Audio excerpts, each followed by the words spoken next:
Hello, I'm the CNC Repairman, and in this video I'm going to show you how to build an RS232 cable.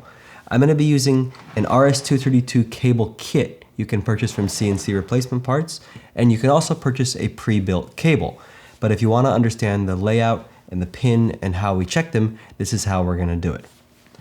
I've got a 25-foot piece of cable here, and I'm going to start by stripping the ends off of it. For the end with the 25-pin connector, you're going to want to strip it about 1.5 inches. For the 9-pin female connector, you can strip it about 1 inch or a little bit less. It's easy to strip off too much wire.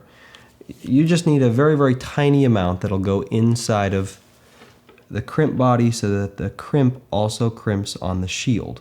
I have both of the ends of the cables stripped, the 25-pin connector and the 9-pin connector.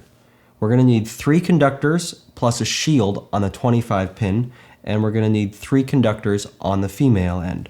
So it's okay to strip off the shield on the 9-pin end. This kit comes with everything that's needed, including the hoods, the connectors, the pins, as well as the tools that you need to press the pins in. And in my case, I usually put a pin in the wrong hole, so this comes with an extractor tool. You're going to need more male pins than female pins, so I'll usually break off 4 or 5 of those and start crimping those. I now have 3 male pins crimped: the red, the black, and the white, and the shield. The colors don't really matter as long as you have the correct color on one end and on the other end. I'm going to move on now, and I'm going to crimp the female end. I've got the pins on both ends of the cable and the cable stripped back. I'm going to make a quick schematic here that I'll show you in the video. This will just help me be sure I put the right color in the right hole on both ends. So to start with, you have the 25 pin on one side and the 9 on the other. Then you have pin 2 goes across to pin 2, pin 3 goes through to pin 3. Then you have pin 5 on the 9 goes to pin 7 on the 25. Then we're going to jumper 6, we're going to jumper 8, and we're going to jumper 20. We're also going to jumper 4 and 5 on the 25 side. So inside this kit, it comes with pre-made jumpers, which are super nice. These jumpers are 3-way. For the 4 and 5, we're just going to cut this off.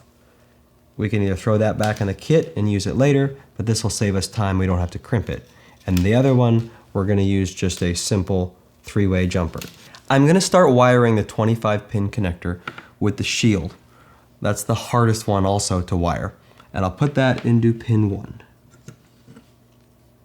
The red end of this extractor tool I find is the easiest to put in. Now I can label these anything I want, so we'll just start with black for pin 2. And we're going to push that one right into the hole for pin 2. Then pin 3 we'll do red. Goes into pin 3 on the 25 pin.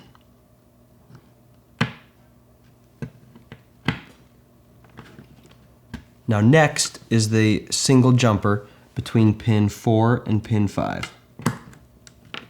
Next is the jumper between 6, 8, and 20. Now before you put the rest of the jumper in, we're going to take white and we're going to put it into pin 7, and then we're going to put the jumper across it in pin 8 and down at a diagonal for pin 20.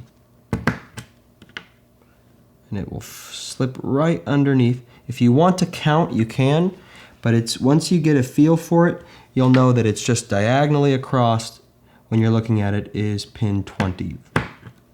So that's done on the 25 pin side. Now we're going to do the 9 pin side. These female pins I find are a little trickier to do, but the good news is I have my wiring diagram here. It's easy to start with. Black goes to pin 2. That one's crimped. Red goes to pin 3. And you don't want to force them in. They should just go right in and then click. And the last one is white, goes to pin 5. Okay, this cable is built. I'm going to go ahead and test the pre-built one, and then we'll test it compared to this one. Now here's a cable tester that has an LED for each pin and will tell me which one is tied together.